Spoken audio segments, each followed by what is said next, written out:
It was a quiet spring night in Springfield, Oregon, when a red Nissan pulled into the emergency bay of the Mackenzie-Willamette Hospital.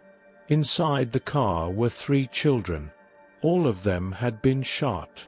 The driver was their mother, Diane Downs. She was frantic, waving her arms, yelling for help. "Somebody shot my kids!" she screamed as hospital staff rushed out to the vehicle. Inside, they found a horrific scene. 8-year-old Christy, barely clinging to life. 7-year-old Cheryl, already gone. 3-year-old Danny, slumped in the front seat, paralyzed from the waist down. As doctors worked to save the children, Diane gave her statement to the police. According to her, she had taken the kids out that night for a drive through the countryside. They were listening to music, singing along to the radio. She said she wanted to go visit a friend and thought the kids would enjoy the drive.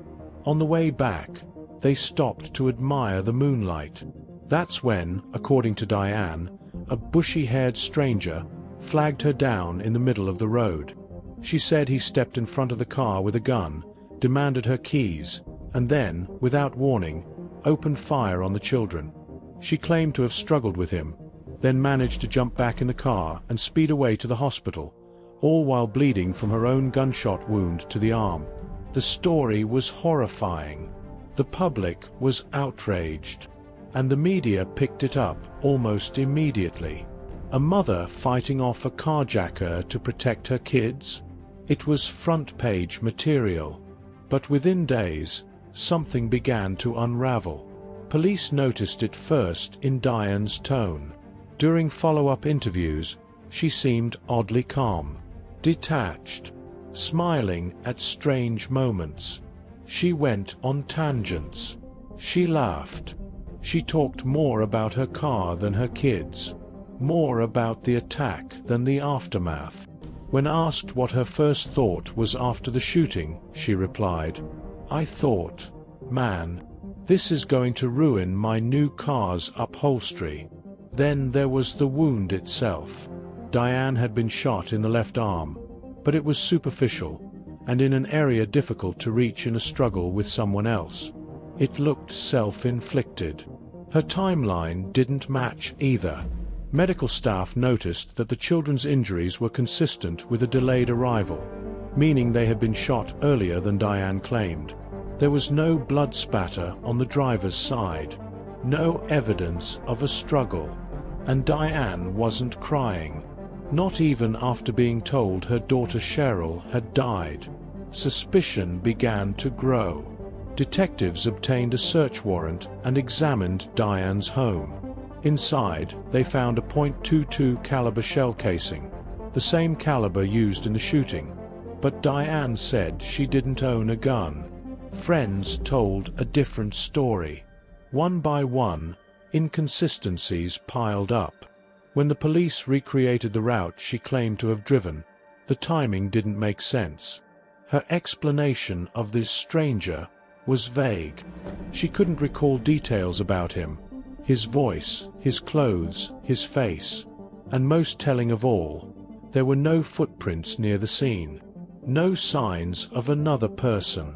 Just the tracks of Diane's car. Still, police had no direct proof. And Diane? She leaned into the spotlight. She gave media interviews. She smiled for cameras. She spoke at length about the investigation, not to clear her name, but to play the victim. At one point, she said, "If I had shot my own children, wouldn't I be hysterical?"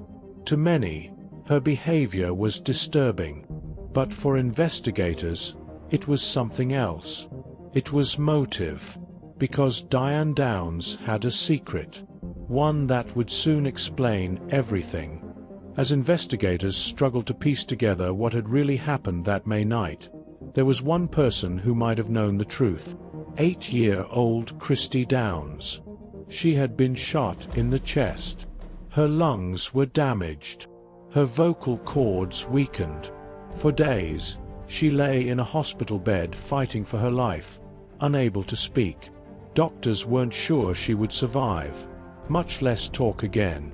But Christy was strong, and slowly, she began to recover.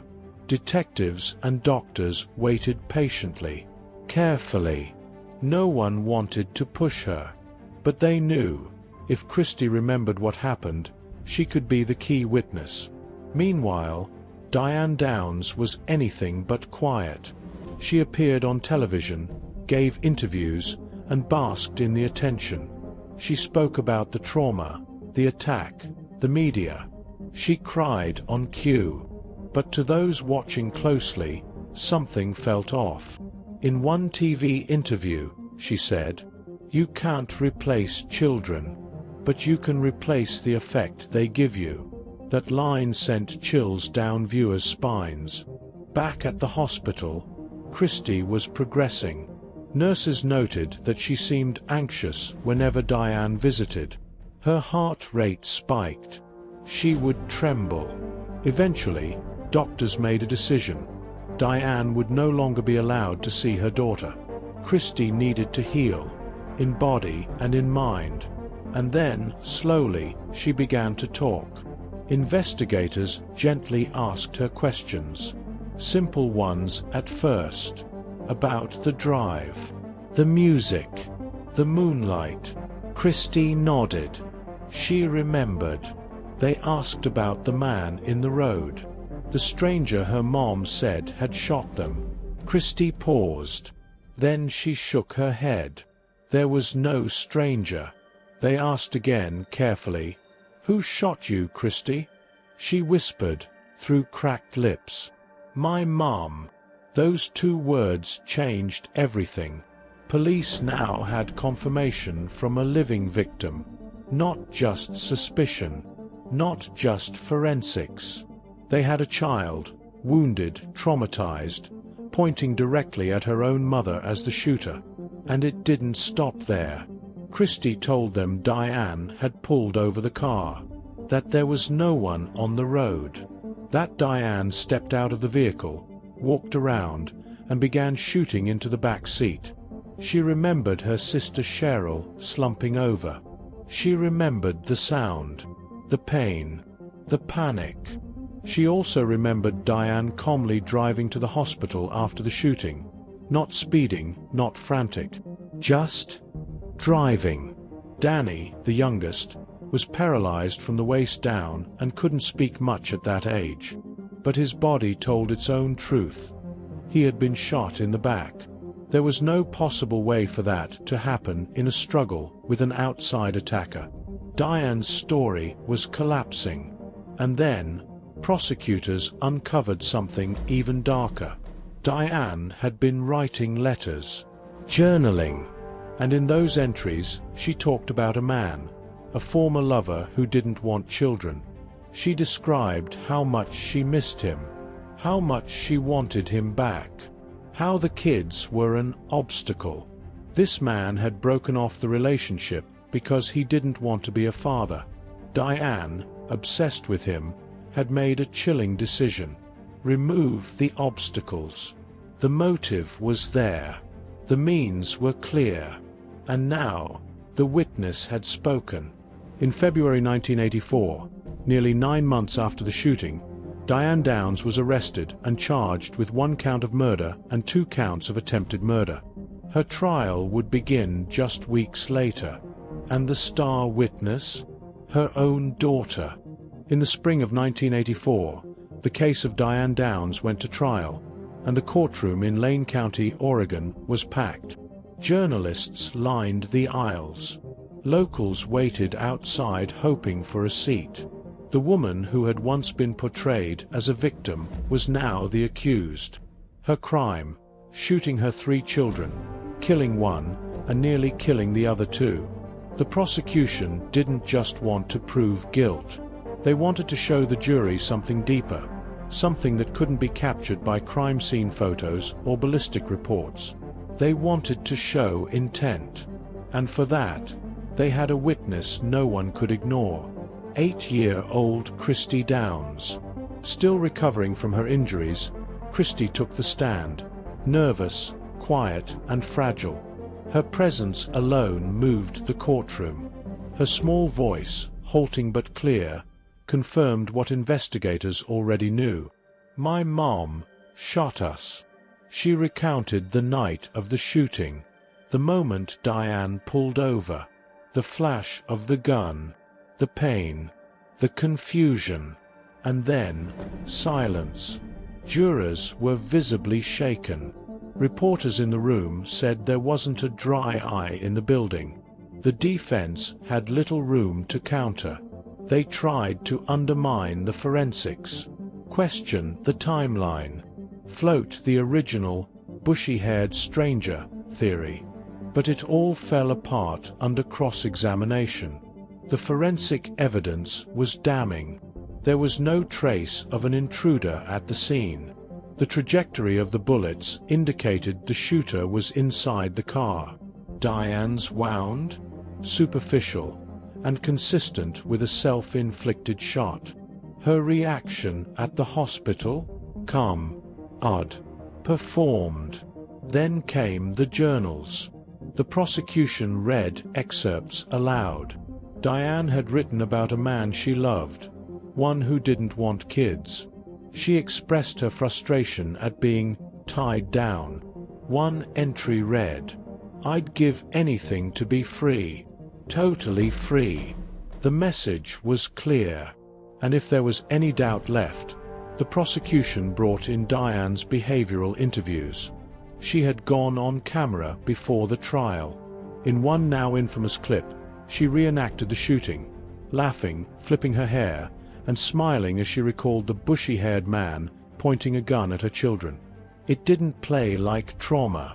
It played like fiction.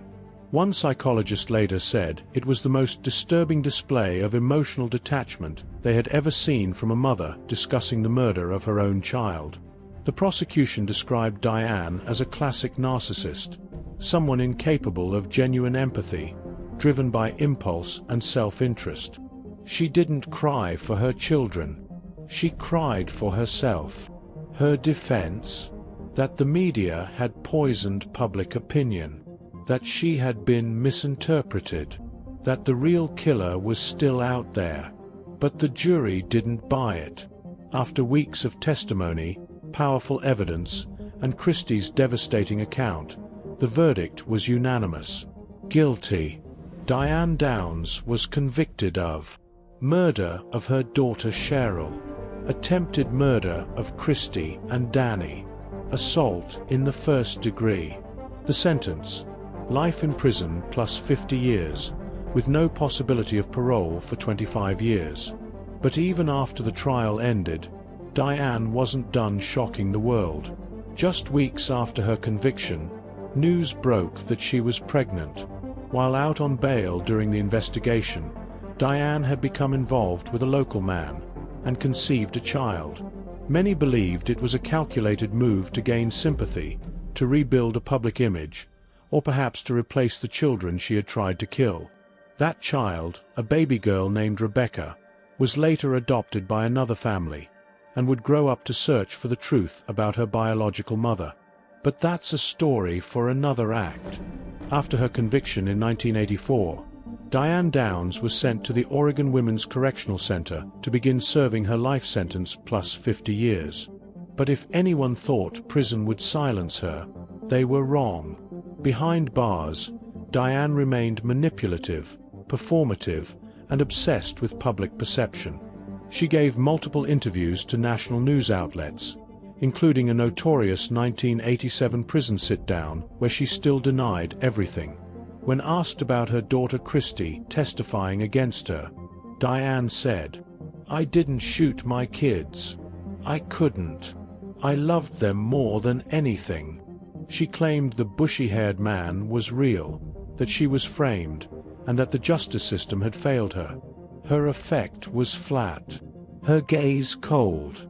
To many viewers, it was less an interview and more a performance. But while Diane tried to maintain her innocence from inside a cell, her children were trying to build a life without her. Broken Heart Christy and Danny, the survivors. After the trial, Christy and Danny Downs were adopted by one of the prosecutors in the case, Fred Hughey, the very man who helped put their biological mother behind bars. He and his wife raised them as their own, providing safety, stability, and most importantly, distance from Diane.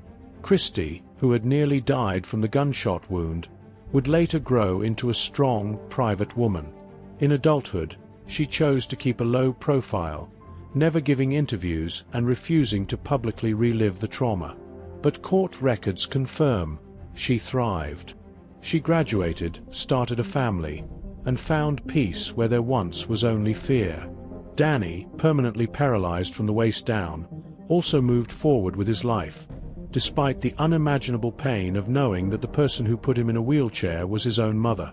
The baby born behind bars. Diane had conceived another child during the investigation, a baby girl named Rebecca, born after her conviction and quickly put up for adoption.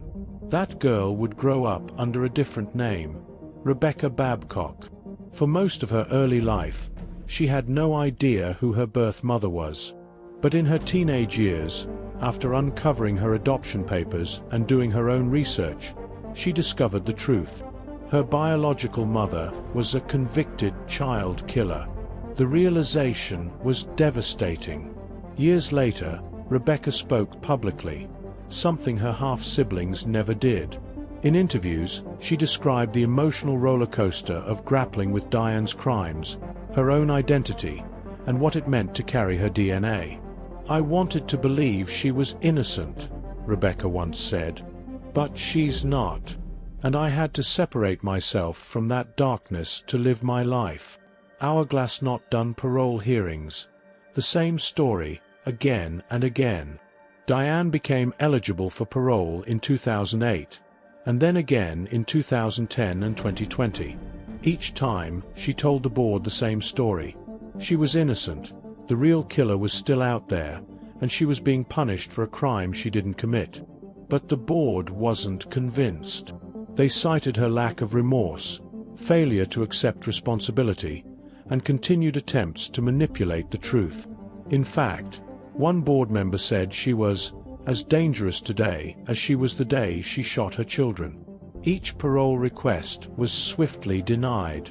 In her most recent hearing, Diane rambled, jumped between topics, and referenced COVID-19 as a reason she should be released. She still refused to mention her children by name. She still claimed the evidence was planted, and she still acted like the victim. To this day, Diane remains incarcerated at the Central California Women's Facility, the largest women's prison in the U.S. Brain legacy and psychological analysis. Over the years, psychiatrists have studied the Downs case in detail. Many classify her as having traits of narcissistic personality disorder and antisocial behavior. She didn't kill out of rage. She killed out of convenience. And when that didn't work, she lied, performed, and tried to rewrite the script. She wasn't just trying to escape prison. She was trying to escape the truth, even decades later. Diane Downs remains behind bars. Decades have passed since she drove her children to the hospital that night, claiming a stranger shot them. Decades since one of those children died, and 2 others barely survived. Time has moved forward, but the weight of her actions still lingers. She was convicted of murder and attempted murder in 1984, sentenced to life in prison plus 50 years. But her story didn't end there. Not for her, and certainly not for her children. From her prison cell, Diane continued to maintain her innocence. In interviews and parole hearings, she repeated the same claims, that a mysterious man was responsible, that she was the victim of a flawed investigation, and that the media had turned the public against her. She never accepted guilt, never showed remorse, and every few years, she appeared again before a parole board, insisting she should be released. Each time, she was denied. In 2008, she appeared before the board for the first time. Then again in 2010, and in 2020. With each hearing, The board cited her failure to take responsibility as a sign that she remained a danger to society. They questioned her mental state, her manipulation of facts, and her inability to acknowledge what she had done to her own children. In every session, she was described as evasive, self-focused, and emotionally detached.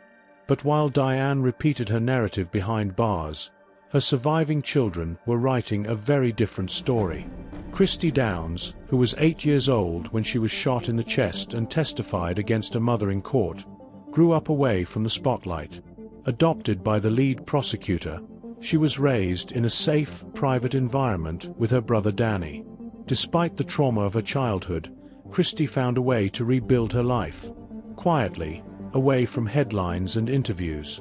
Those close to the case say she is strong, resilient, and determined to protect her peace. Danny, who was just 3 years old when he was shot in the back and left permanently paralyzed, also grew up with the Hughes. His injuries changed his life forever, but like his sister, he moved forward, redefining what survival meant. The youngest of Diane's children, a daughter born after the shooting while Diane was awaiting trial, grew up not knowing the truth, until she went searching for it. Rebecca Babcock was adopted at birth. She discovered her mother's identity as a teenager, and the news was devastating. It led to a period of deep confusion and emotional conflict. But as she matured, she chose to speak out, not to defend Diane, but to reclaim her own identity. Rebecca has said in interviews that she had to separate herself from the legacy of her mother's crimes. She didn't choose who her mother was, but she could choose who she became. That choice, she said, became her form of healing. Diane's continued parole attempts have done little more than reopen old wounds for those affected. Her statements remain void of accountability. In her most recent hearing, she referenced COVID-19 as a reason to be released, made vague claims about innocence, and showed no connection to the reality of what she had done. The parole board rejected her again. Her next eligibility is in 2025, but few believe she will ever be released. Despite her continued efforts to shift the narrative, public memory remains rooted in the facts. The crime, the trial, the children. The moment Christy, barely able to speak, whispered, "My mom," when asked who shot her. That truth, spoken by a child, carries more weight than any excuse Diane Downs has ever offered. Today, her name still surfaces in books, documentaries, and true crime series. But not because of who she is. It's because of what she represents. A chilling reminder that evil doesn't always look like a monster. Sometimes, it looks like a mother, smiling in front of a camera. What endures is not her voice or her defiance. What endures is the strength of the survivors. The children who lost everything and still chose to live. Diane Downs tried to destroy her family to free herself from responsibility. But the irony is, the people she tried to erase are the ones who carry the real legacy. Not of murder, but of survival, resilience, and truth. She may never admit what she did, but the world remembers. Not for her sake, but for theirs.